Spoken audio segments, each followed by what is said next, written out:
20 or 30 times the amount of personal protective equipment than we normally do. We saw it coming with China. We stocked up. Our first week, we went through 6 months of what our normal use of PPE in 7 days.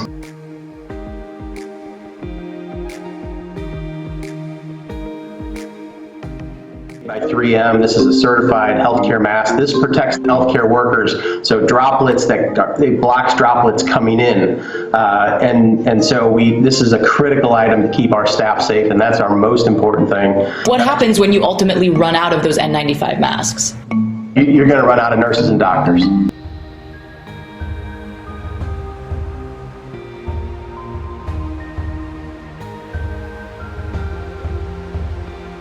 We had a team 10 days ago start talking about, should we start sewing our own masks? I tell you, we talked about it on a Friday, everybody kind of laughed, and Saturday we thought a little bit more about it, and Sunday we put it into action. And we have now, this surgical material that we had, this is old surgical draping, and we've got a team of people, more than 100 people, some outside of Georgia, currently sewing these masks together.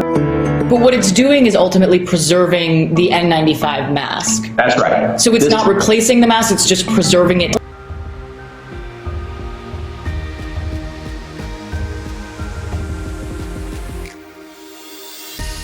The pattern is on our website with directions and pictures. To date, we've got about 3,000 of these made, and what we believe is they would be a good cover for that N95 mask. So when a staff member comes out, they can take this off, put it in, and we'll launder these each night. We have a laundry here in town that we run, and they'll be able to continue to use this N95 possibly for their entire shift that day. We're going to sew these up. We've got teams of people at churches and other places sewing these up. This is going to get us through.